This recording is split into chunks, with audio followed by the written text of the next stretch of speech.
Como que chama, se puder? Depoimento sobre design visual no Brasil. Em cada um tem um título Subtítulo. O Alexandre vai ser o quê? Alexandre Ivone e a formação do design moderno no Brasil. Eles vão pôr no fim. Hã? Eles vão pôr no fim. Ele não gosta da palavra moderno. Não? Não. Então vamos tirar. Faz sentido. Por que não gosta da palavra moderno? Porque dá uma conotação de efêmero, moderno, eu sou moderno. É mesmo? Daqui meia hora você é antigo. Não, acho que tem outros referenciais, tem associações assim, com arte moderna, sabe? Não, moderno é uma palavra usada sem sentido nenhum. O design existiu sempre, quer dizer, não uma palavra design.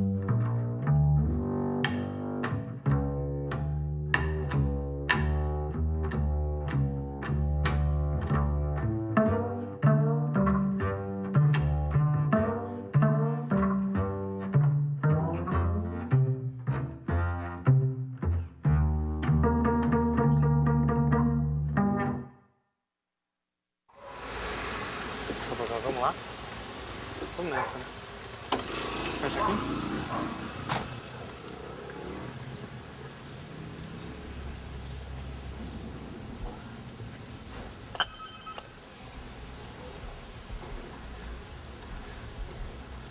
Olá, Volner. Tudo bom? Tudo isso aí? É, uma... O que os vizinhos vão dizer? Né? Equipe completa, exatamente. Equipes de... Tudo bem?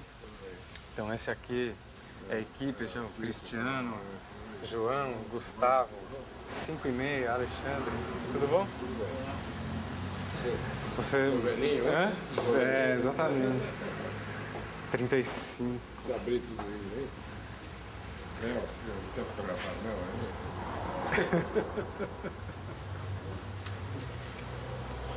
E Laís, tá aí, Vô? Aí, acho que ela foi deixar.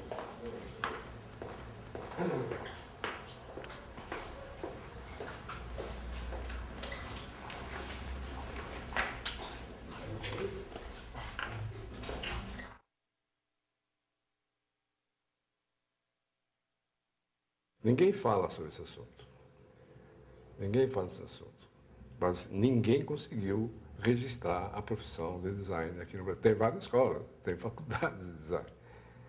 Ninguém conseguiu registrar design. Eu não consigo nem registrar no imposto sobre serviços da prefeitura como designer. Eu sou artista comercial. Você tem uma militância muito longa que é tentar convencer as pessoas de que o design tem uma especificidade, uma importância e uma fronteira profissional muito clara. E durante muito tempo pouca gente entendeu isso, ou pouca gente ainda entende isso. Pensa que é uma coisa pessoal, etc. Eu aprendi a não ser pessoal. Eu aprendi a criticar atitudes ou projetos, né? Projetos que não estão de acordo, eu critico. Por exemplo, os arquitetos entre os arquitetos, uma questão de ética entre eles, etc., não pode criticar outro arquiteto. Você já viu um arquiteto? Não pode. Então, o Paulo Mendes da Rocha foi entrevistado num jornal, na Folha de São Paulo, e perguntaram para ele o que você acha do Rui Otaki, daquela melancia que ele fez da Brigadeiro, tudo, etc. Falava assim, perguntando assim. Ele falou, não, eu não posso, o Otaki que se manifeste, etc. Eu não posso dizer nada, tal, etc. Pode dizer, tem que dizer. Porque se não há um diálogo que a comunidade participe, a coisa não evolui. E a arquitetura, você me desculpe, os arquitetos presentes, a arquitetura no Brasil não evoluiu. Design brasileiro, você acha que evoluiu? Não, o design brasileiro, ele evoluiu, quer dizer, o design gráfico, né? O design gráfico, principalmente, em maior volume, ele é reconhecido no mundo todo. Existem trabalhos gráficos, assim, muito bem feitos, mesmo que seja capas de livros, que também eu não acho que seja design, mas capas de livros muito bem feitas, né? Muito bem feitas, muito bem elaboradas. Por que capa de livro não é design? Porque a capa de livro é uma ilustração do livro. O design seria projetar o livro como objeto, entendeu? Fazer os tipos de letras adequados, usar o papel adequado, usar a tipografia adequada, usar o formato adequado. Então, design é projeto. Design não é ilustração. Design é projeto. Capa de disco não é design, a lata de sabão em pó não é design, entendeu? Caixa de papelão de sabão em pó não é design. Entendeu? Se eu fizer a caixa, o volume da caixa, e fazer que o pó da caixa caia e facilite a minha possibilidade de fazer isso, é design. Mas pegar uma caixa quadrada, retangular e fazer uma vermelho e branco, isso não é design. Entendeu? Pode ainda ser design quando você faz uma linha, quer dizer, umas caixas que tem vários produtos, etc., como uma identidade de uma empresa na parte de ilustração das caixas. Agora, é interessante porque o que difere o que é design do que não é design não é a ideia de projeto. Pelo que você está falando, quem desenha uma caixa de sabão em pó, desenha uma linha de sabão em pó, de um lado, um está fazendo design, o outro não. Mas os dois estão fazendo um projeto. E aí eu queria entender o que exatamente difere. É a serialidade? É a tecnologia? Não, é a função. Por exemplo, o Gessner desenhou um projeto de sabão em pó. Né? Você deve conhecer, deve se lembrar. Não sei se eu tenho aqui. Não conheço. Você vê isso aqui, certo? São caixas que nem um sabão Omo, certo? Mas elas são estudadas com uma linha de produtos, certo? Que colocadas um a um, inclusive, formam uma continuidade. E é toda a caixa, entendeu? Toda a caixa. Então, isso aí é design. É o que diferencia da ilustração de uma caixa só de sabão. Entendeu? Mas eu acho que isso aí leva para uma questão inevitável, porque para muitas pessoas deve ser muito difícil conseguir, como você, distinguir coisas que são design de coisas que não são design. É difícil, é complicado, mas dá vontade de saber o que é design, então, para poder fazer essa distinção. O que é design? O que é design é mesmo que você perguntar o que é arte, entendeu?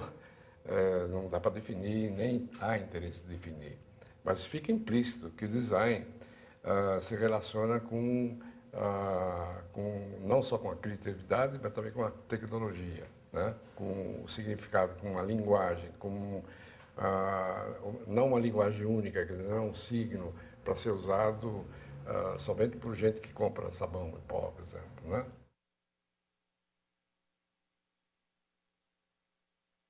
Onde é que está o Lira? Está aqui.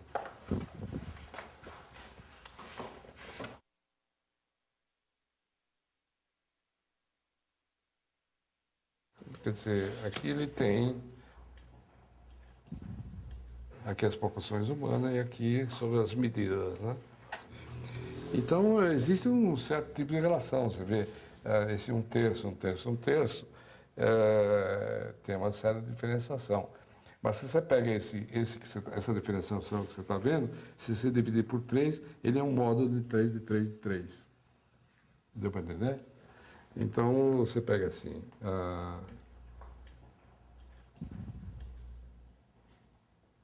aqui estão 3, 3, 3, certo? Uhum. Se eu quero saber essa dobra do nariz, que proporção fica, você divide 3 por 3 e divide ainda 3 por 3, ela vai dar a batata. Tá certo? Então, o módulo 3 pode ser submódulos de 3 também. Entendeu? Essa é uma referência Fibonacci. Não tem como escapar. Entendeu? E existe em tudo na natureza que você vê, faz isso aqui. Inclusive nas medidas aqui geométricas que você está vendo, ela tem todo esse tipo de proporções. Quer dizer, o segmento áureo, né, que a gente usa, as referências normais e as referências anormais são todos, como é que chama? Partem do mesmo princípio, quer dizer, são todos tons musicais diferentes. Sei lá.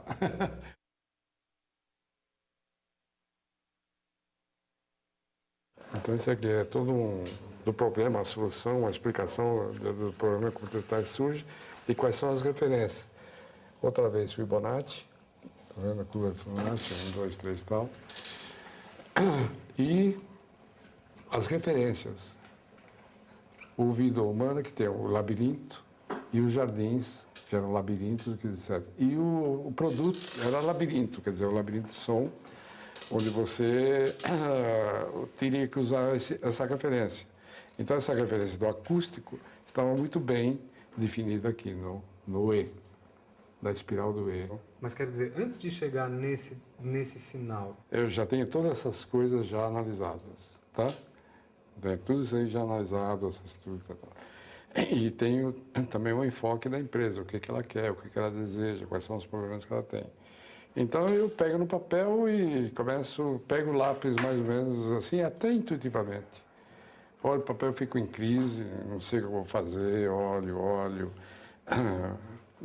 Acho que ponho um som, um jazz, Thelonious Monk, e de repente eu pego um lápis qualquer e faço isso aqui.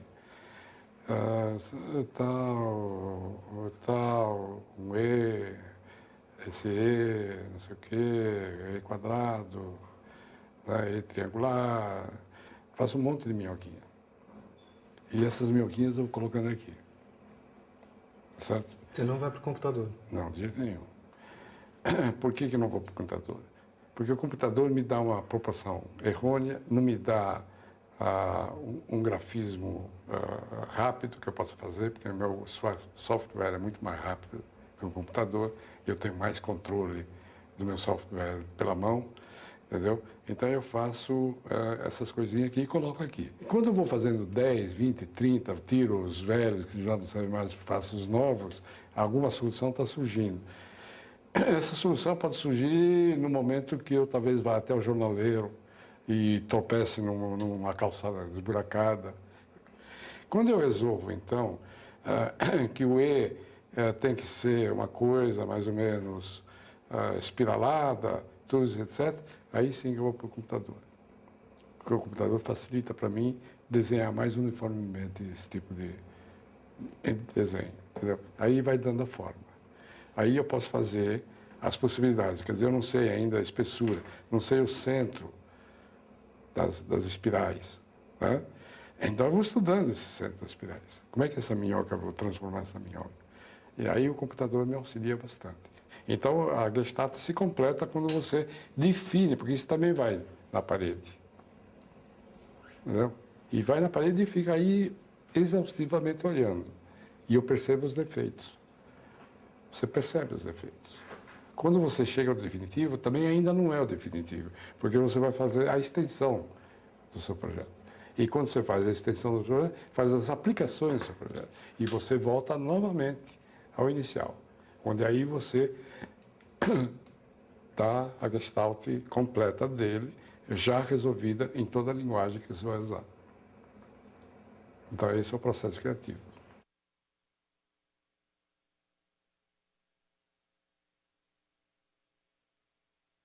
Quando você fala da Gestalt completa, é quando o projeto vira Está um pronto, todo. viram todo.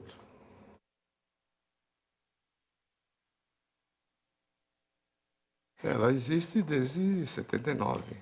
Essa marca. Essa marca ela foi mudada para esta, entendeu? Muita gente não se lembra mais desta, entendeu? Porque essa aqui não era visível. Esse ponto I não era visível.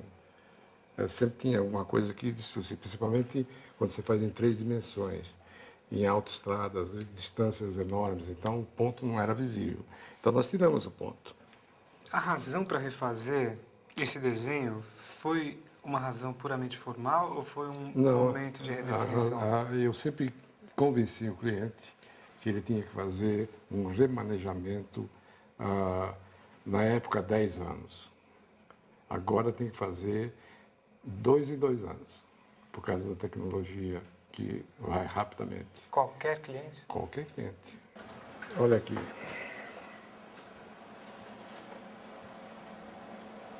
Papel, embalagem, K, floresta.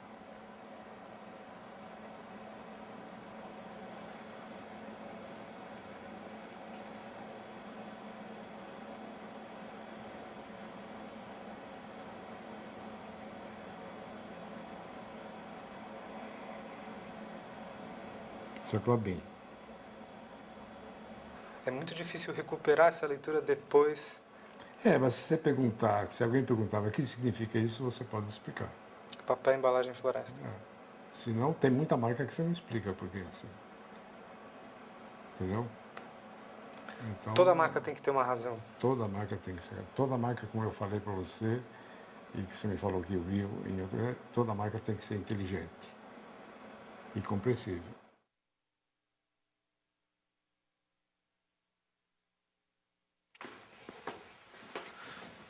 Mas então isso, você diz que é o primeiro manual. O primeiro manual feito, e é manual mesmo, porque foi feito à mão. Né? Hoje, por exemplo, eu discordo totalmente quem faz manuais impressos, porque, primeiro, as empresas são pequenas. Você não tem uso para 1000 manuais. Por exemplo, essa firma, a Companhia Brasileira de Sintética, que é uma divisão da Klabin, ela só precisou de um manual, que era esse aí. Né? Então foi feito 2, um para mim e outro para a empresa. Isso aqui é mais ou menos, você vê, 1968. O Brasil já devia estar muito mais adiantado do que isso nessa época. Mas havia pouco investimento, ninguém entendia porque tinha que imprimir um manual, o que significa um manual. E, de fato, eles tinham razão. Eles ficavam dentro da gaveta, ninguém abria isso aí. E fazia da maneira como queriam. Hoje, com template, já é bem diferente, né?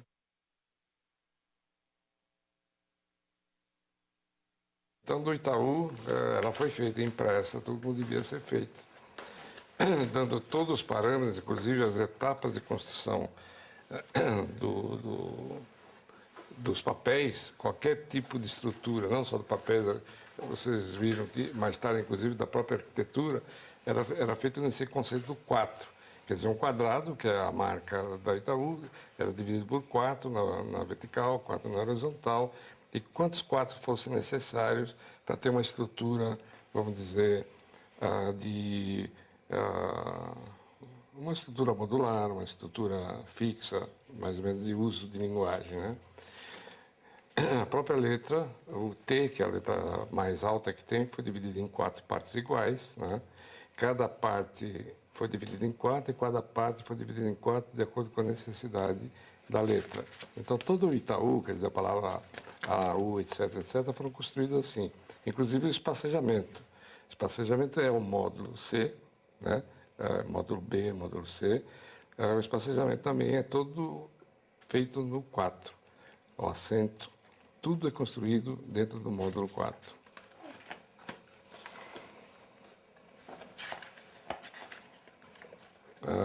Na arquitetura, a colocação dos elementos de identidade da arquitetura, quer dizer, qualquer que fosse o desenho da fachada, podia ser circular, vertical, horizontal, alta, baixa, etc., etc., era sempre dividido em 4. Então, a colocação das fachadas, ela obedece a esse critério de divisão de 4 e a colocar todos esses elementos dentro dessa divisão, que é 4, 4, 4, 4, tal, tal, tal. E, inclusive, a parte interna, né? A sinalização interna, que foi também modulada pelo sistema 4, né? 4, 4, 4, fechado, quer dizer, ficava dentro dos clichês, né? Tudo isso aqui, gerência tal. E a mesma coisa para sinalização. Depois Sinalização isso virou isso aqui. Externa, né? Essa é a sinalização externa.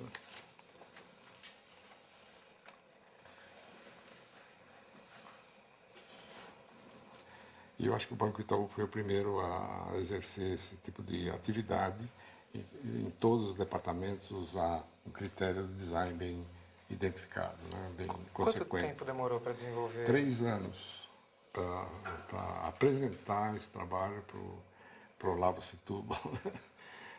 3 anos. E para implantar? Para implantar foi constante. Então a gente briga muito com a agência justamente para obedecer essas coisas. Então, o Itaú, por exemplo, é um grande exemplo. No Itaú você tem a marca, vamos dizer aquela marca que hoje é azul e amarela, com o nome Itaú, aquele quadrado, mas na televisão aparece um Itaú tipo arroba, né? Então, quando o cara faz um Itaú e apresenta várias vezes, fazendo aquela curva, né, aquela espiral e fazendo ponto, qual é a marca do Itaú? Entendeu? Então ele destrói a marca original, ele começa a dar uma nova identidade da marca.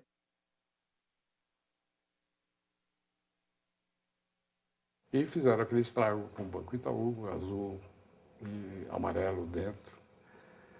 Quando o significado do Itaú é pedra preta, então o quadrado preto justifica, e o contraste entre preto e branco justifica mais ainda. E as 2 orelhinhas, que é simplesmente para identificar dentro do contexto urbano, que é cinzento. Foi nessa fase de dar um novo significado. Então a gente diminuiu as faixas, está vendo? Deixou a proporção junto com o diâmetro, né? Com o raio das curvas, que já dava uma proporção até melhor para o Itaú, tá certo? Mas ele achou que devia pôr amarelo e azul, porque o Roberto, que o Olavo tinha saído ali e deixou para o filho, né? Que é o Olavo Roberto. Setúbal. Deixou para o Roberto. E o Roberto queria marcar o início da atividade dele no banco com essas cores. Mas eu falei, bom, aqui não dá pé, porque azul, amarelo e laranja é demais para fazer. Não, mas eu quero. Eu falei, bom, se eu quero, tudo bem. Se eu preciso do desenhista, não preciso do design. Tchau, tchau. Petit tremeu nas bases. E achou que ia perder a conta. Mas isso foi a reunião de apresentação. Foi. Agora, o Itaú era e continua sendo um dos maiores bancos do Brasil. Sim.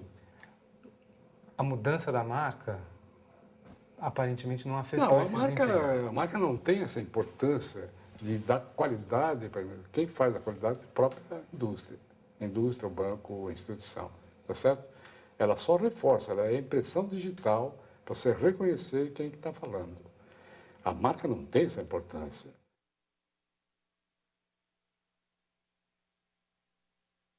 O Mário tinha me dito, lá para os anos 78, mais ou menos, temos que fazer uma exposição sua, tal, etc, etc.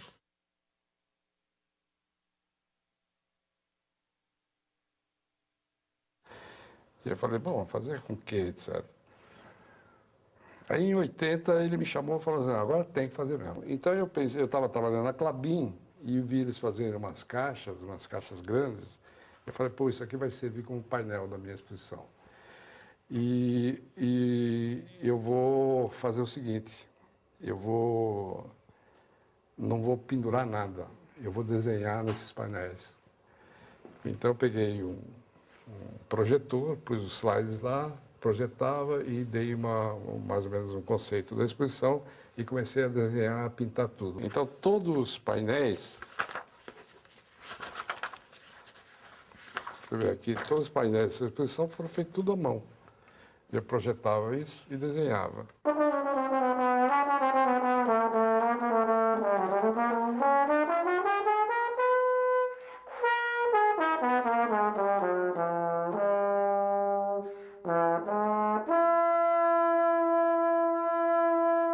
E convidava as pessoas que iam no restaurante. Muita gente chegou a me auxiliar a cobrir, a pintar, etc, etc. Isso aleatoriamente. antes ou durante a exposição? Não, antes da exposição, na preparação da exposição. E ela saiu toda desenhada? Saiu toda desenhada por várias pessoas.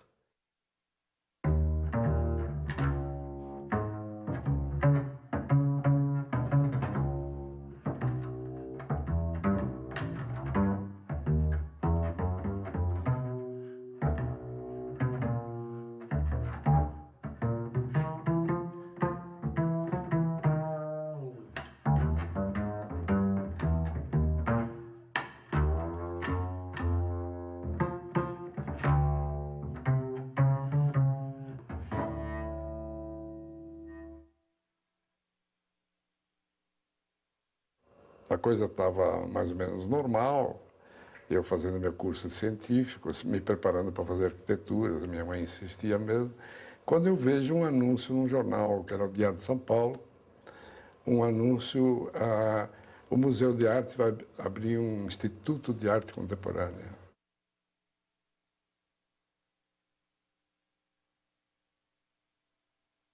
E eu achei arte contemporânea, quer dizer, pô, é tudo que eu quero, né? E eu falei, bom, eu vou entrar nesse concurso e tal. E fiz, desenho, fiz o concurso. Foram mais de 300 caras, não sei o quê. Entrei. Aí, quando vieram as aulas começaram assim. Tecnologia da madeira, tal, né? Tecnologia de pedras, tecnologia, tudo era coisa de construção, né? Mais ou menos assim, vinha ferro, laboratório, fotografia. E eu não sabia nada. Mas você esperava isso? Não esperava isso, eu esperava só desenhar. Aí, quando começou a entrar no problema de design, que o Bardi dava as aulas teóricas, quer dizer, o significado do design, tudo, da Bauhaus, tudo isso, essa coisa que a gente não conhecia, muita gente não conhecia aqui no Brasil o Bauhaus naquele tempo, em 1951. E um dia eu estava lá no museu e vi uma vitrine, assim, cheio de potes egípcios, astecas, tudo isso assim, e uma máquina Olivetti no meio. Aí eu falei com o Flávio Mota, que era secretário do Bardi. Flávio, pergunta para o Bardi, acho que ele esqueceu uma máquina de escrever na vitrine. Aí o Bardi, o Mota foi falar com ele, e o Bardi veio, se interessou pelo cara que falou isso e explicou para mim que a máquina de escrever é uma coisa que o pote, na época do pote, que era um objeto útil que existia na época, etc., que fazia parte da cultura de um grupo primitivo, tal, etc., e hoje a máquina de Olivetti faz parte desse nosso grupo coletivo, tal, etc, etc. Aí comecei a perceber esse tipo de coisa. Essas fotos dessa época, da UIAC, elas estão aqui com você, né? Estão aqui comigo, mas vai ser difícil achar, se vocês tiverem paciência. Sem problema.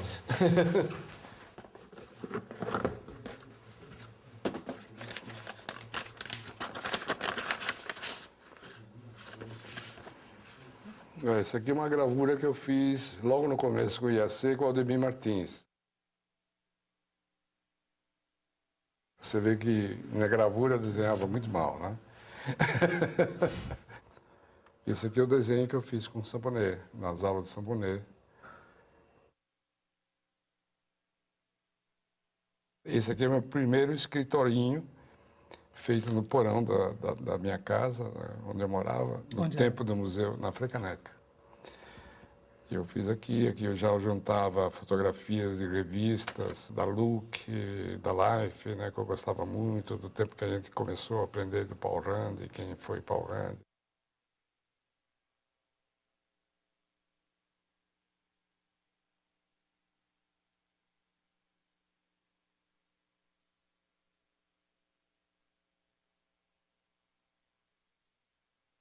O que atraía você no trabalho do Paul Rand nessa época? Essa limpeza, esse equilíbrio, as coisas não desenhadas, as coisas com fotografias, coisas montadas com grafismo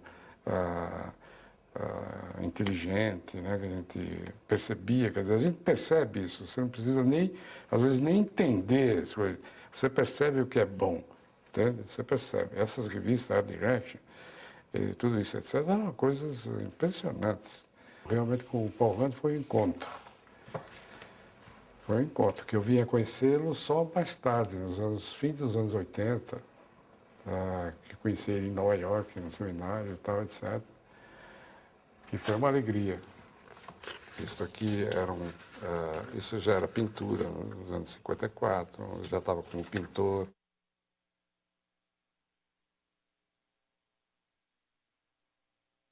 Mas isso é um desenho mesmo. Esse é um desenho, mas é um projeto do quadro, né? Isso aqui sou eu na aula. E nesse tempo, quando eu comecei a perceber o meu talento na gráfica, tudo isso aí, eu fui contratado pela Filmoteca do Museu de Arte Moderna, que é do lado. E eu já tinha feito esse cartaz para uma exposição no Museu de Arte do Saul Steinberg. Né? Fiz um puta de um cartaz, isso aqui em vermelho, a letra em vermelho, isso aqui em preto, etc. Naquela época, eu não sei por que suscitou alguma simpatia de algumas pessoas que viram, fui contratado lá para a Filmoteca para fazer os cartazes, e o Geraldo se aproximou de mim para auxiliar ele nos cartazes do Quarto Centenário.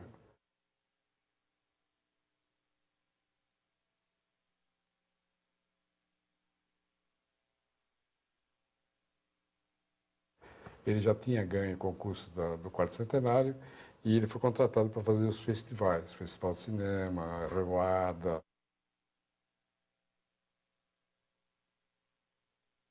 Então ele me pediu, ele via que eu sabia cortar a letra, tinha essa paciência, etc. Hoje você olhando... Como assim cortar a letra? Essa Isso letra? era tudo letra recortada, com papel de cor, a gente fazia o tal e recortava com tesoura, né? Letras tipograficamente muito bem feitas. Então o Geraldo se aproximou de mim e o Geraldo falou, bom, olha, eu não posso te pagar porque eles não é um negócio tal, etc., mas a gente paga alguma coisa, etc., mas não é muito. E eu vou te dar aula de pintura, se interessa? Falei, claro, pô, que legal, etc. Então a gente trabalhava no estúdio do Geraldo, que era na Anhangabaú, perto da 25 de março, e ele me dava a possibilidade de pintar, me ensinava como mexer com pincel, tinta, etc, etc. Aí eu comecei a fazer a pintura de arte concreta, depois da exposição do Max Bill, claro, né?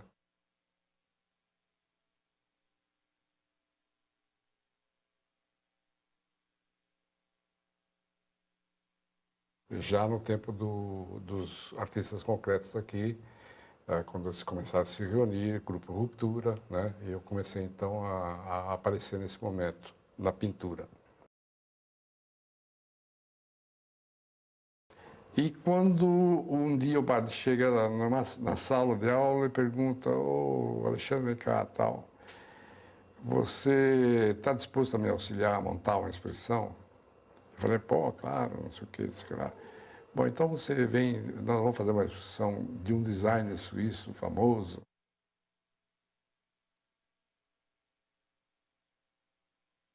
E quando eu fiz essa exposição, eu comecei a perceber que as funções, quer dizer, tem umas funções que não estavam muito claras para mim do desenho. Como é que o desenho pode ser adaptado em fazer produtos, etc., formas. E eu fiquei quase que paralisado, assim, me deu como se fosse um choque. E aí eu comecei a perceber, sair, foi nesse momento que eu saí da idade da pedra, da idade do negra, né, tal, etc., que eu comecei a perceber um pouco mais. Montando a exposição do Max Bill. Com a exposição do Max Bill. Essa exposição do Max Bill tinha alguma coisa a ver com a divulgação da Escola de Uma? Não, não tinha nada a ver. A divulgação era do Max Bill, todos os trabalhos dele. Quando ele veio em 53, ele perguntou para o Bard qual é o brasileiro que podia ir para lá, tá certo? Então o Bard falou, olha, tem dois, cara, tem o Geraldo de Barros e tem o Alexandre aqui. O Bill, em princípio, ele escolheu o Geraldo, porque o Geraldo tinha mais experiência, também era mais velho, tudo isso, etc. Mas o Geraldo não podia ir porque ele tinha recém-casado. Então o Bard e o Geraldo me indicaram, entendeu? E o Bill fez uma pequena entrevista comigo e não sei por que eu fui aprovado.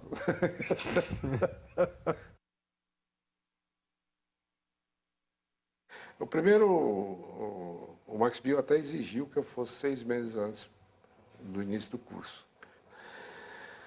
Aí eu cheguei em UME, entrei em contato com a escola e falei da minha preocupação. Eu falava inglês, não falava alemão. Então eu fui recomendado a fazer o curso da Goethe Institut, né? E trabalhar junto com o Einstein, no escritório do Einstein. O Einstein tinha um escritório dele na cidade.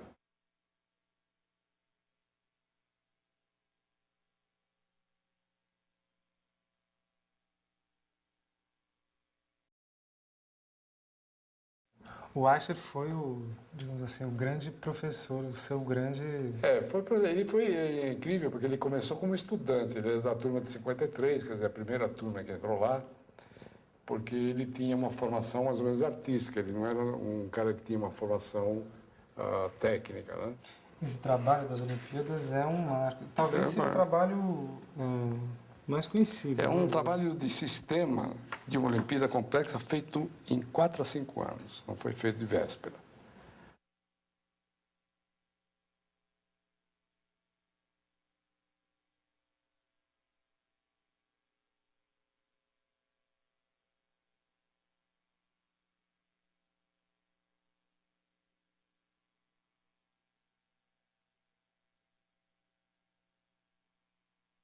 As pessoas tinham que insistir para ele fazer os trabalhos. Se não fosse um trabalho com certa seriedade, ele não aceitava. Tinha que ser um trabalho completo, bem desenvolvido. Nesse sentido, ele fazia o trabalho. Mas o que significava um trabalho completo, bem desenvolvido para o Asher? Para não fazer somente um folheto, um livro ou uma marca. Então, para ele, não existia isso.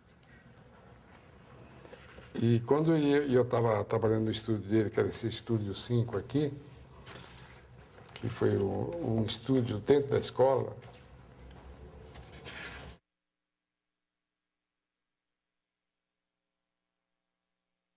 então ele fazia esses projetos e apresentava esses projetos dessa maneira. Isso aí é o primeiro folheto, né, que ele fez, os anúncios que ele fazia.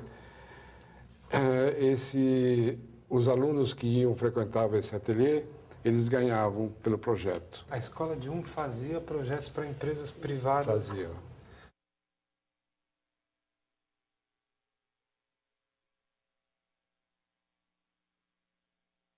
Como é que foi chegar em vindo do Brasil? Como você era visto pelas pessoas, pelos professores?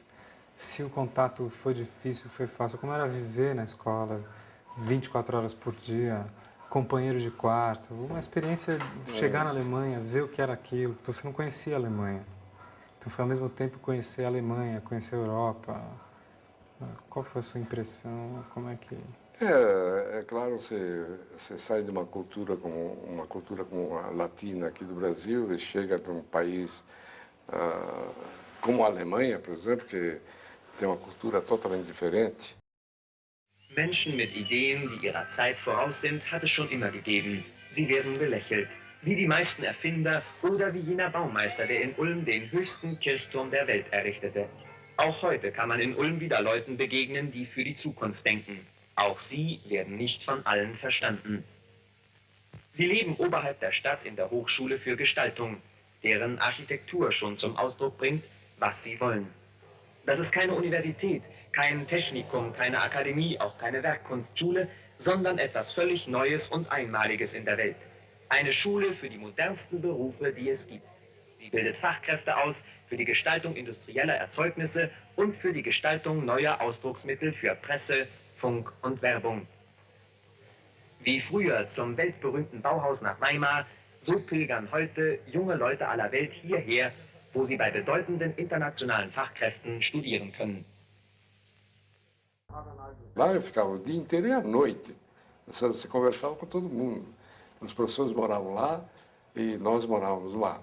Então, café da manhã, almoço, jantar, happy hour, qualquer coisa. Tal, à noite você encontrava com os professores, então estava constantemente. E depois você tinha que explicar as suas ideias para um grupo de pessoas. Você ficava com medo, né? Será que estou fazendo uma coisa certa? Vou me malhar, vou perder. Né? Nada disso. Você falava, eles incentivavam você, entendeu? Porque eu também não falava muito bem, me incentivavam e tudo isso, etc. E entrou um monte de ensinos abstratos. Aí começou a entrar física, geometria, matemática, aritmética, semiótica, significado, percepção. Tudo isso é coisas que para mim foi um deslumbre.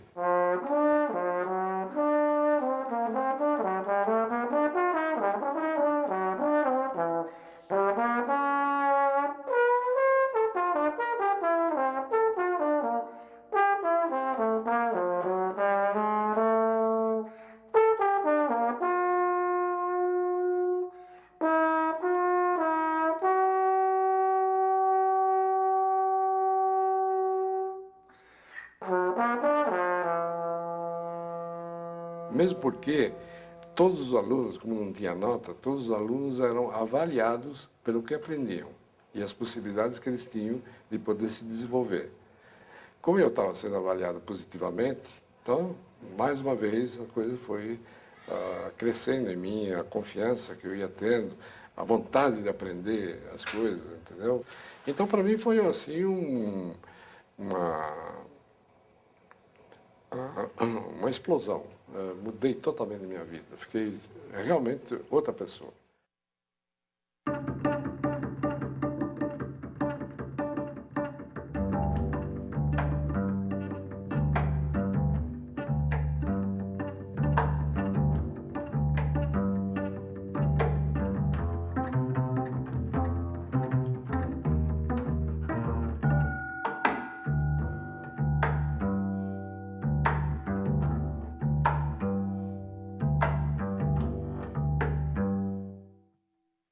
Porque isso ficou claro lá em UME, que lá não ia ensinar arte e nem ia ter as possibilidades de você fazer ateliê artístico e tal, etc. Mas você, quando foi para lá, também era pintor.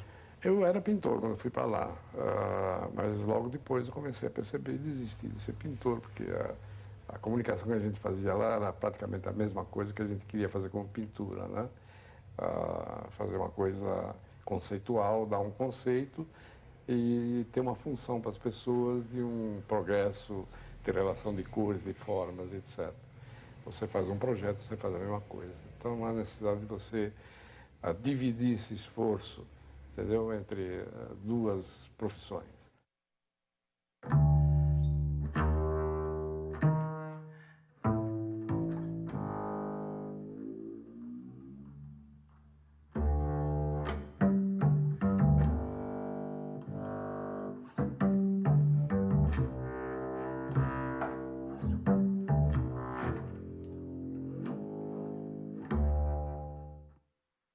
Então, para mim foi uma surpresa imensa, que eu comecei a entender, entendeu? A perceber, a conseguir ver a relação que existia cada tipo de profissão junto com um projeto e tal. Então você aprendeu lá que projeto não era simplesmente fazer uma elaboração de uma ideia. Projeto você tinha que saber praticamente de se informar, quer dizer, fazer a forma com informa. Você precisa se informar para fazer essa forma. E dar formação quando você tem a forma produzida.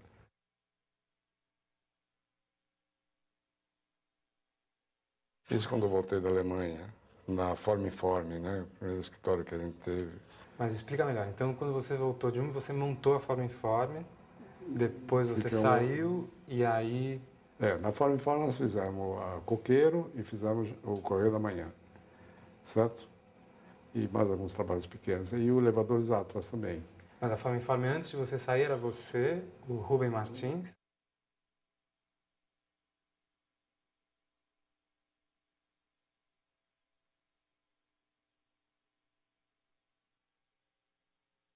Walter Macedo e Geraldo Barros. O Geraldo de Barros. A coisa ia ser mais para publicidade, etc. E eu não estava afim, e o Geraldo também não estava afim, então nós dois saímos.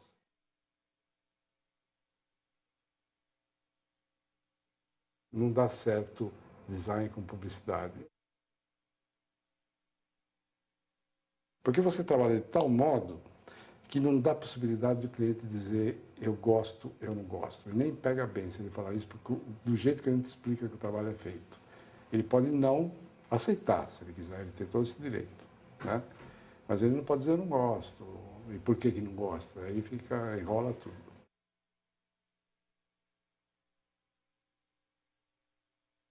Por exemplo, a diferença a minha com a Luiz Magalhães,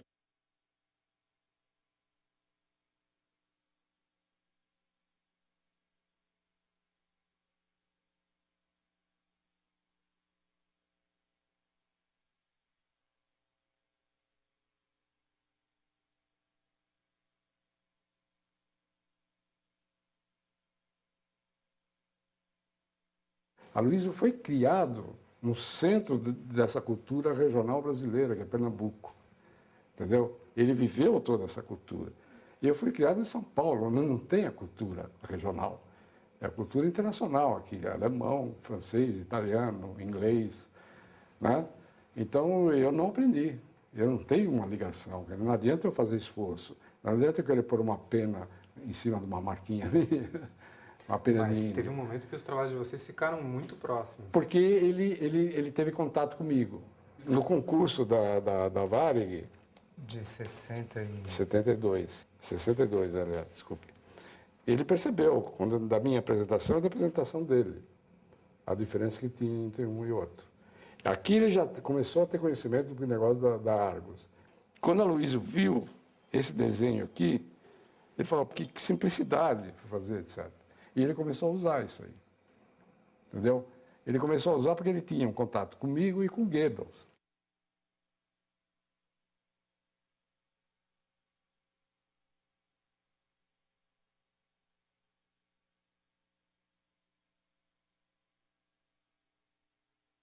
Quando ele viu isso? Em 59. 59. É. Ok, é o primeiro trabalho de análise desse tipo feito aqui, não é? Sim, é o primeiro trabalho de análise feito. Porque nós tínhamos que convencer o cliente, porque ele queria marquinhas. Ele queria 10 marquinhas, como todo mundo apresentava. Eu falei, não posso fazer 10 marquinhas, porque isso exige, isso exige. E uma solução é só uma solução que a gente pode fazer.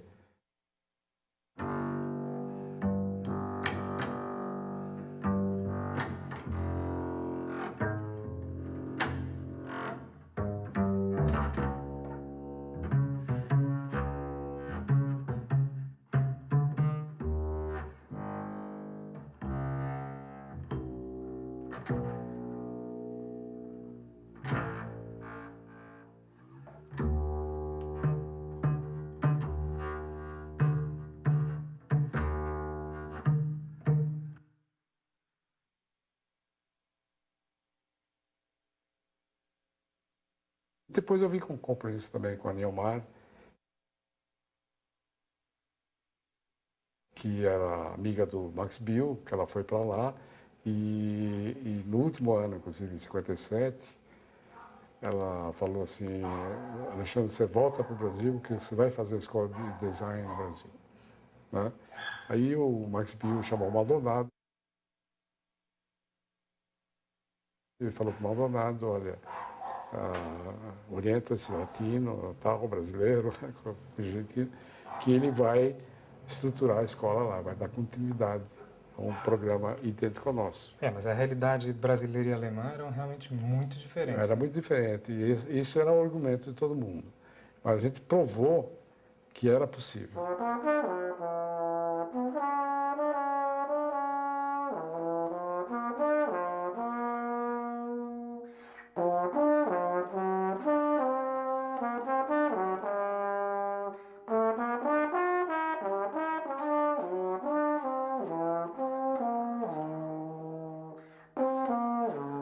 Você era um aluno recém-formado, Era basicamente. recém-formado, entendeu? Com a tarefa de montar uma escola. Com essa obrigação, que eu senti uma obrigação, porque eu tive que pagar um favor da Neomar. Mas com prazer, uma coisa que eu fiz com prazer. Quando foi fundada a EG? 63. Você fez o currículo da EG? Como é que ele foi montado? Nós fizemos, quer dizer, eu, Berg Miller,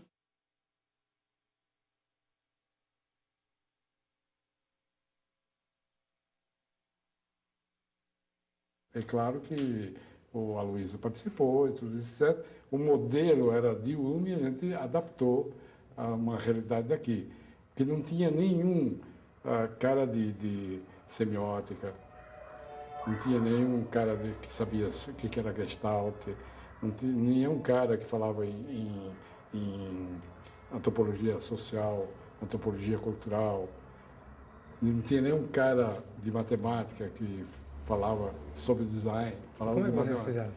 Nós convidamos alguns caras, porque como nós estávamos dentro de uma estrutura acadêmica, nós tínhamos que pegar professores que estavam sobrando e a gente preparava eles. O Zuenir de Ventura era um, que ele era jornalista, entendeu? Mas ele não sabia nada de design, ele aprendeu lá, ele se deu muito bem, entendeu? O Zuenir se deu muito bem, foi um grande professor, um grande colega e tudo isso. Ele dava aula de quê? Dava aula de informação. Você dava aula de quê? Dava aula de comunicação visual, design visual. Genérica, mas teoria, prática, Mais exemplos, prática, história. mais prática. Agora, muita gente diz também que você era um professor implacável. Eu sempre fui implacável, sou implacável até com minha mulher, até com o cachorro, às vezes.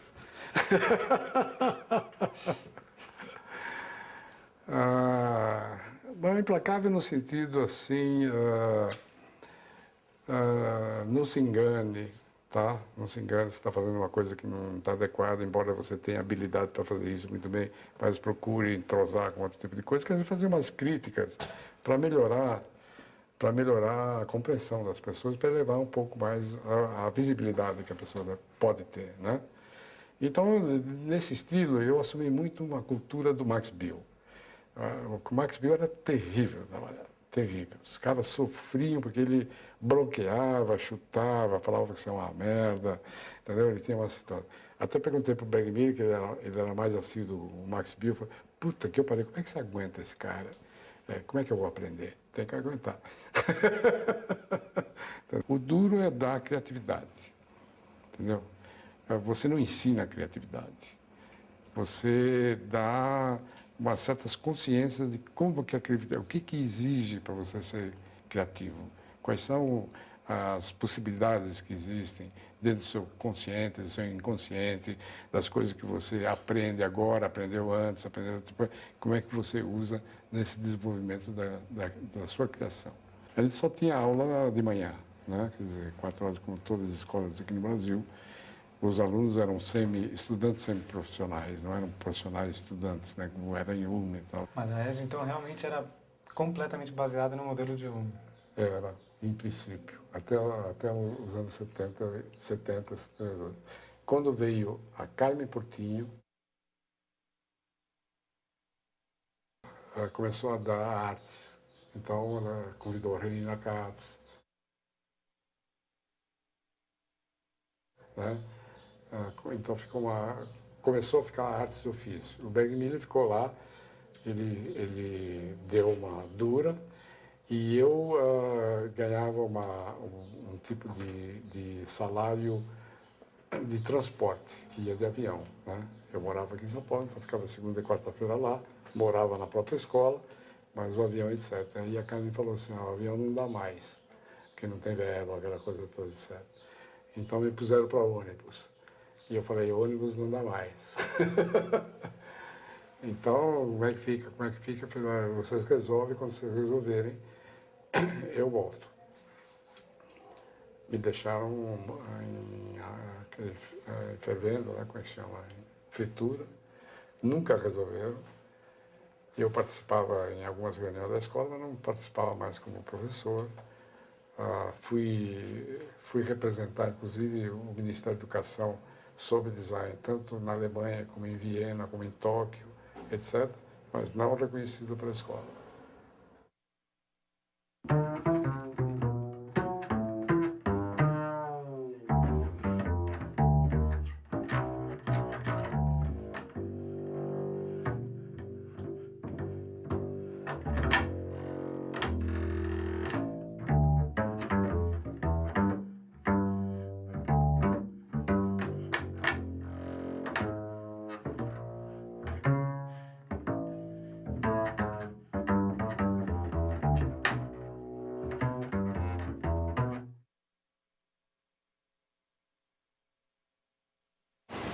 mesmo assim, Vonerage tem uma questão que é mais complicada, que é assim, o problema da sinalização, da qualidade visual do espaço urbano é muito difícil de controlar de qualquer maneira.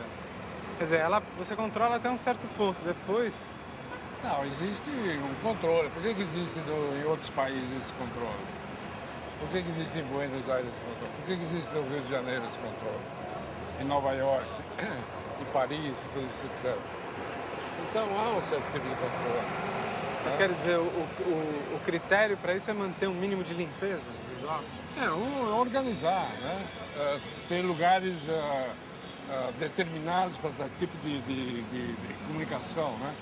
Um lugar determinado para outdoor, não a repetição ad infinito de outdoors, né? Então por que esse banco desse tamanho? Por quê? Não dá nem para ler. Né? Fica uma coisa feia, uma coisa estética. Entendeu? Inclusive ele perde um cliente como eu. Porque ele está me agredindo, né? Realmente tem uma noção de agressão. Agora, ele tem escala, né? Hein? A escala é apropriada, né? Não, ou você acha que é muito grande? É muito grande. A escala é apropriada para quem? Para uma superexposição. Não, a escala tem que ser apropriada sempre para o homem, ela não precisa ser grande. Um design bem feito, pode estar no mínimo espaço, ela é vista. Isso as pessoas precisam acreditar nisso. Entendeu? Não precisa agredir, não precisa dar soco na cara de ninguém. Entendeu? Na comparação desse poste com essa fachada? Não, a fachada tudo bem. A fachada tudo bem, não agride, ela está dentro do banco, está dentro das suas coisas. Mas aqui agride, aqui é o meu espaço. Entendeu? Esse tipo de publicidade eu não sou muito contra. Eu acho que a publicidade tem também um tipo de relação assim. Mas a quantidade é que eu sou contra. A quantidade. É claro que eu não vou dizer que tipo de publicidade você deve pôr numa fachada. Se deve pôr uma publicidade de design mesmo, ou de urne, ou da Prata Instituto, não sei o que, não. Deve fazer umas coisas, mas deve ter o respeito pela cidade. Quer dizer, deve ter um só, a possibilidade de fazer a possibilidade de fazer... Quer dizer, agora estão alugando todas as fachadas, né?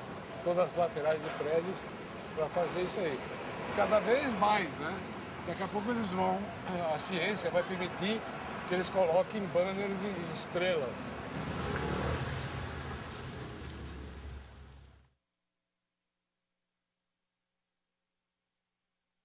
Do mesmo jeito que ontem a gente pegou e fez um passeio pela cidade, comentando o espaço, eu queria fazer um passeio rápido por outras identidades. Isso aqui é a marca do Pan-Americano, os Jogos Pan-Americanos no Rio de Janeiro, que foi objeto de concurso e que está sendo desenvolvido agora para aplicação. Mas isso é só a marca sem o sistema, né? O problema é difícil fazer o sistema nisso. É uma marca que realmente eu pessoalmente não gosto, porque ela é confusa, não é rápida, não é significativa, é uma marca efêmera. Essa aqui, por exemplo, é uma marca... É uma marca da Unilever, eu vi que foi feito lá na Inglaterra. É uma marca... Eu não li a razão de fazer esse tipo de marca. Eu até poderia dizer assim, essa marca aqui, assim, ótimo. Beleza, é simplesmente uma estruturação, quer dizer, uma retícula que é bem possível de fazer. Mas eu não entendo fazer uma coisa assim especial com outra coisa especial. Você vê, essa aqui é uma marca feita a pedido do cliente e para atender o gosto do cliente. Primeiro, é um conselho que não admite que você tire esse Varig e não admite que você tire essa Rosa de Vênus. Tá certo? Mas também não precisava chegar a um cúmulo tal de escrever essa palavra Brasil de modo islâmico. O islâmico, ou pergunto, será que é islâmico ou será que é serpentina de carnaval? Quer dizer, o que significa essa letra? Eu achava sempre essa marca do Nike muito boa. Ela representa um bumerangue e E realmente, em pouco tempo, não precisava mais da palavra Nike, quer dizer, não precisava mais da palavra para referenciar. Essa aqui entra junto com a Varig na discussão do papel das companhias aéreas e das marcas gestuais também. Não, isso é uma marca muito feia, quer dizer, eu não quero nem discutir. Eu não sou contra a marca gestual. Eu não faço marca gestual, só isso, né? Porque eu acredito que eu tenho que fazer, como você está vendo, as coisas mais complexas possíveis para não haver dificuldades depois nas aplicações, né? Que qualquer pessoa pode aplicar depois, né? Não é só o autor que pode aplicar, né? Porque a marca gestual é uma marca de autor. E eu sou, mesmo que eu faça as marcas são minhas de autor também, mas o autor não aparece muito. A FedEx é uma marca, se não me engano, é a Landor mesmo que fez, né? Uma marca feita para a Landor é uma marca feliz, é uma marca realmente para ficar, é uma marca muito boa. Essa seta é excepcional. Você vê, tudo é simplíssimo, mas ela tem uma estrutura e tem um comportamento nas embalagens do FedEx, não sei se você já teve é perfeito. É uma marca. Você acha que ela nasceu da ideia da seta, não? Não sei, acho que não. Ela foi percebida. Ela foi percebida assim no quadro, tal, ela foi percebida. As pessoas têm esse poder de perceber intuitivamente, inclusive, o que é bom e o que não é bom. Todo mundo sabe quando tem uma lixeira aqui na frente da minha porta, todo mundo sabe que a lixeira é vagabunda, é péssima, etc. Destroem, dão um chute, quebram, etc. Todo mundo sabe disso. Quando a coisa é muito bem feita, há um respeito pela coisa, entendeu? E você se faz respeitar.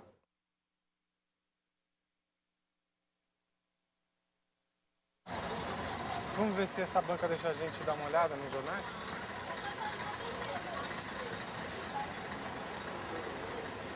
Não tem jornais. Não? Não. Tem jornal? Não, tem todos aí. Jornal da Tarde, Globo, Folha, Diário, Tá. Estado. Tá. Tudo bom?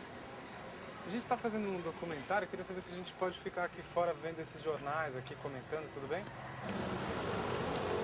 Então, esse jornal aqui foi desenhado por Glazer.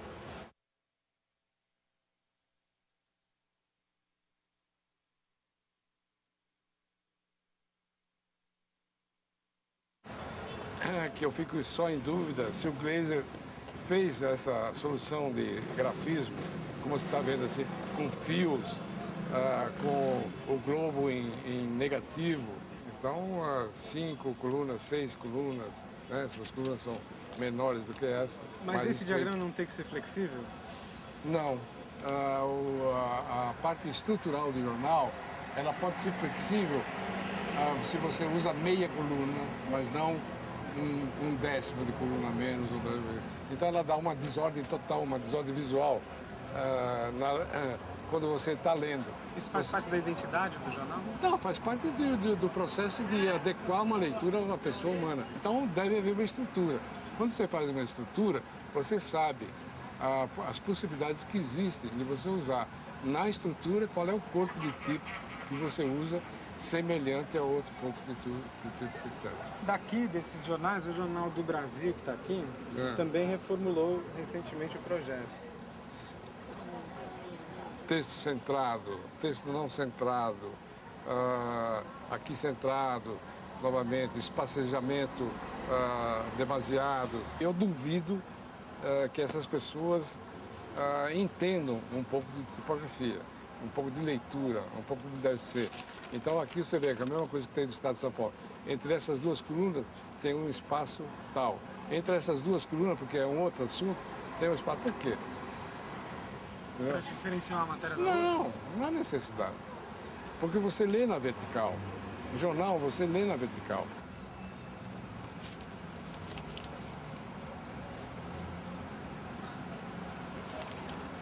O Jornal da Tarde, pelo tipo de jornal que é, eu acho um dos jornais mais bem resolvidos aqui em São Paulo. Entendeu?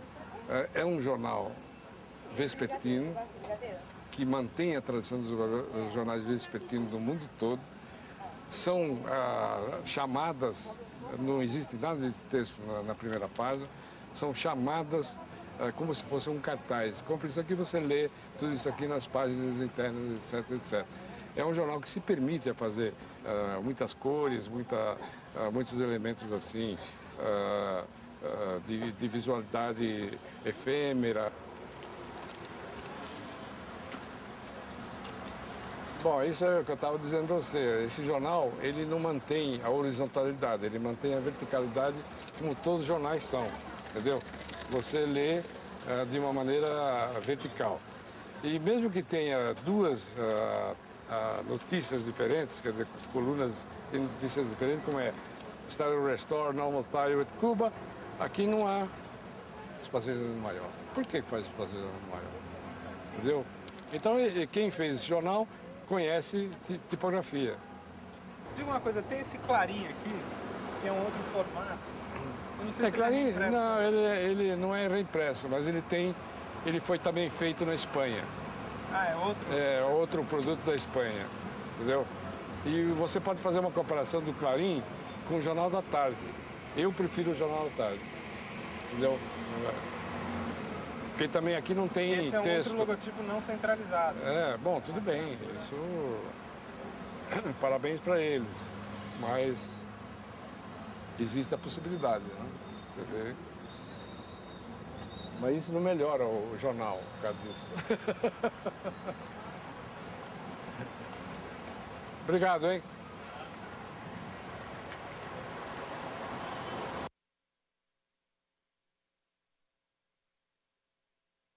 Eu tenho uma ambição.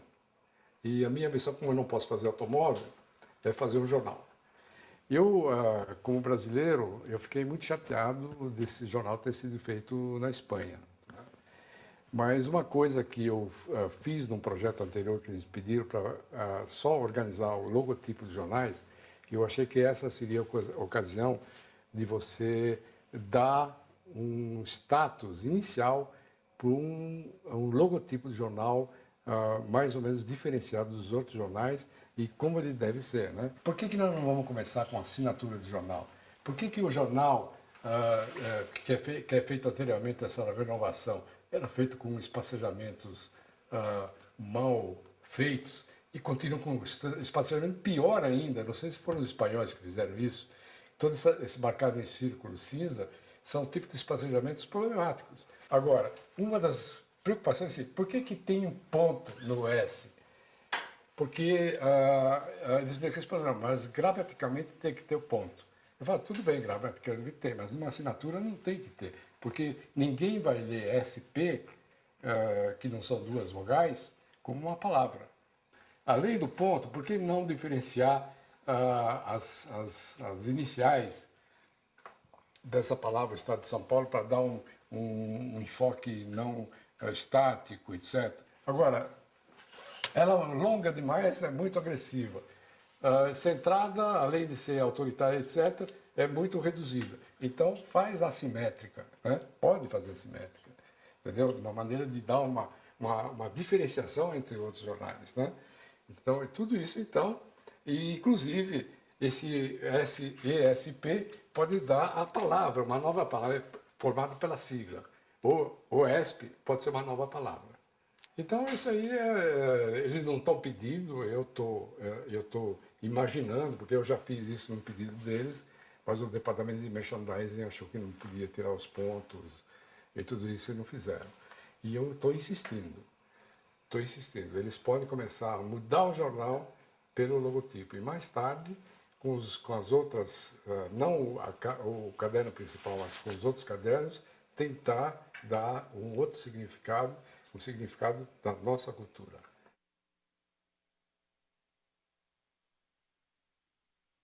Tem muita gente que qualifica você e outras pessoas que trabalharam com você como designers cosmopolitas, que não estão preocupados com a identidade nacional. Não, nós estamos preocupados com a coisa, só que não estamos preocupados com a identidade nacional, pegando com coisas dos índios, porque isso nós perdemos. Perdemos o trem, entendeu? Não tem sentido nenhum você passar para a cultura indígena, ou assim uma cultura que ainda o México apresenta, porque a cultura do México é tão presente em toda a cultura universal, que basta você fazer o ícone de um elemento asteca, você reconhece de onde é, do que é. Agora, aqui do Brasil, o que você faz? Todos os jornais aqui no Brasil, a Folha tem aporte alemão, o Globo tem aporte americano, o Estado de São Paulo tem aporte espanhol, tá certo? Por que não se faz aqui no Brasil isso aí? Nós temos profissionais que podem fazer isso aí, com o jeito brasileiro de fazer jornais. Então, qual é o dado local que entra? Vamos supor, você está num jornal, você tem o diagramador, você tem o designer, você tem todo mundo, as máquinas são todas estrangeiras, os diagramas... Sim, mas a maneira de você fazer, falar e visualizar. Então, isso tem que ser nossa maneira de fazer. É uma voz própria, não é nenhum... Uma voz própria. Nós temos agora uma cultura de tipografia, vamos dizer, que você usa como corporativa, uma tipografia, como é esse do Wise, que foi feito pelo... Rodolfo. Hein? Rodolfo Capetto. Rodolfo Capetto, que foi um aluno da ESD.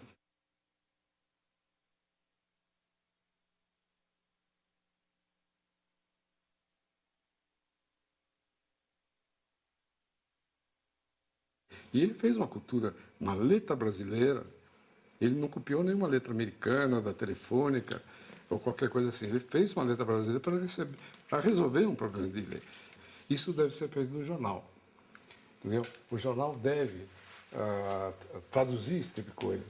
Quando você vê, por exemplo, a história dos jornais, porque quando a gente estuda tudo isso aqui, a gente tem que saber a história dos jornais, como é que os jornais foram feitos, como é que evoluíram, o que significa a tipografia em jornal.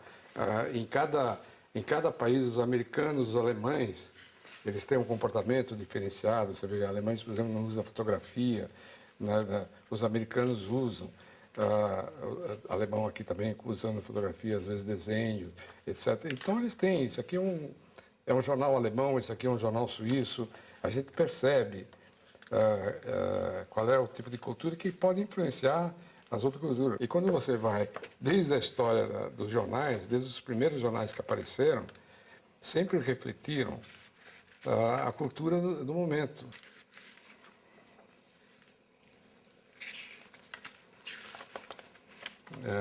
Que é muito interessante ser como os jornais apresentaram essa queda do 11 de setembro e como o New York Times apresentou essa queda do 11 de setembro.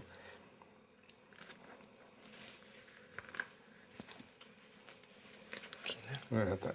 Então, o New York Times apresentou isso logo no segundo dia, quer dizer, no dia 12 de setembro, todo o enfoque e a paginação, uma paginação inclusive especial, cadernos especiais, muito bem feito, com uma paginação espetacular. Isso nos dias seguintes. No dia seguinte. Quando Amílcar de Castro reviu o projeto do Jornal do Brasil,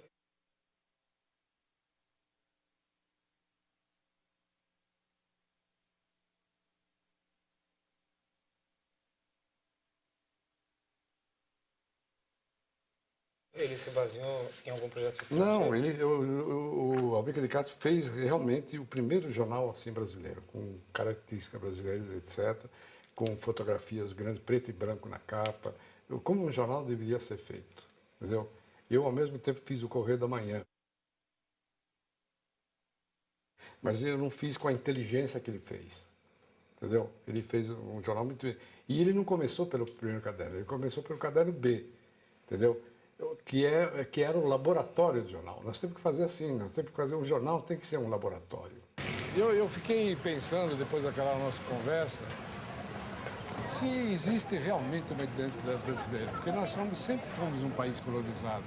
Mesmo os índios que vieram para cá, trouxeram culturas de outras regiões, entendeu? De outras regiões que foram manifestadas aqui, foram mantidas aqui e tudo etc.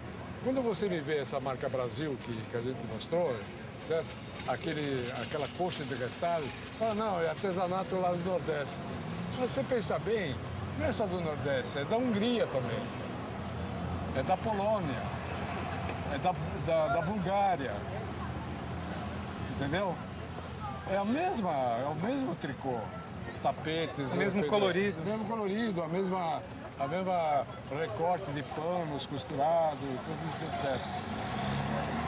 A não ser que a matéria-prima seja diferenciada. Mas o conceito é o mesmo, das origens feitas lá fora. Então, o que é a identidade cultural brasileira? Eu falei que a gente perdeu o bonde. Ele não perdeu o bonde. Ele nunca teve. Nunca teve. Quando eu vi, em janeiro de 2004, uma fotografia do Lula na Rússia, eu falei, que diabos é isso aqui?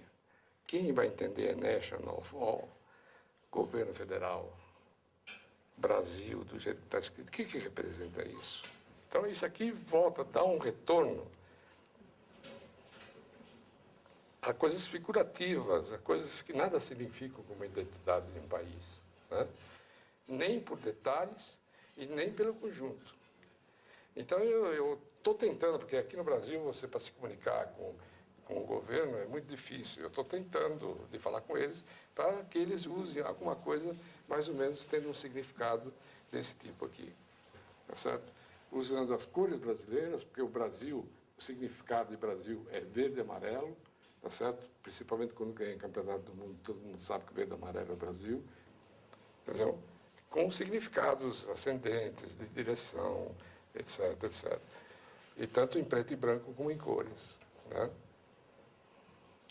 E tanto em preto e branco como em cores, como linear.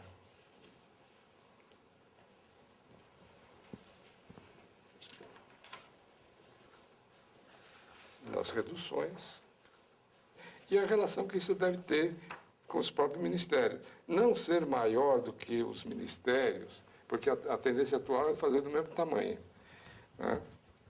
Então, isso poderia ser uma possibilidade de uso nas três versões, em cores, em cinza ou traço.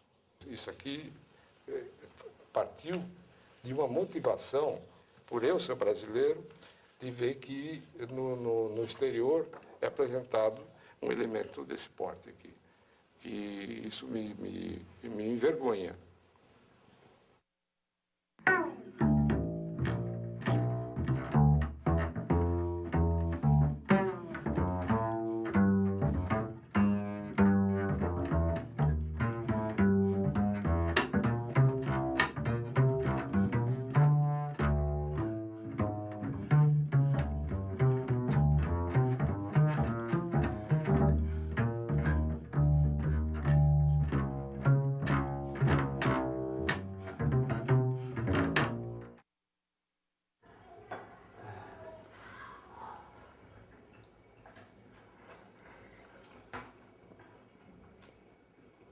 O mais cansa falar, hein? O André cansa falar, hein?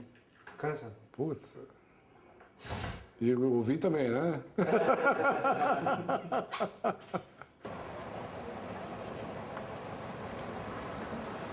Bom, também longe de mim dizer o que é ótimo, perfeito, etc. E, dentro do meu ponto de vista, dentro da minha experiência, é que eu posso dizer alguma coisa. Mas tudo que eu estou dizendo é para ser discutido também. Eu não quero, eu não tenho esse propósito arrogante de ser o dono da verdade. Eu quero é diálogo, como eu falei. Falta diálogo aqui no Brasil para discutir esse tipo de coisa. Quando a gente fala sobre essa sinalização, você mencionou do Calduro. Não é a Calduro, é a sinalização de São Paulo, entendeu? Que a gente sabe que Calduro que fez.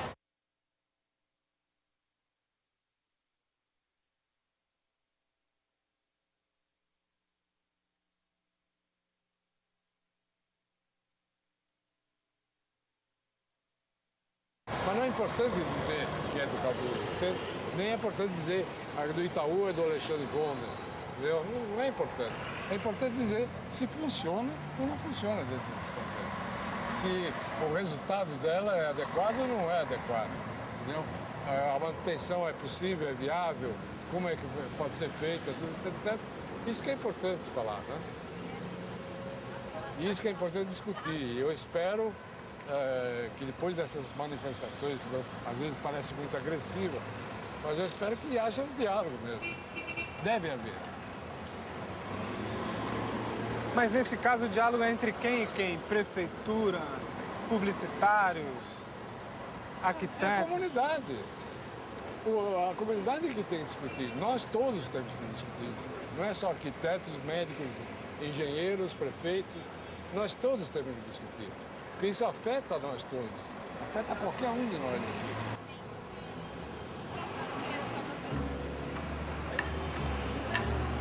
Vamos até a Brigadeiro?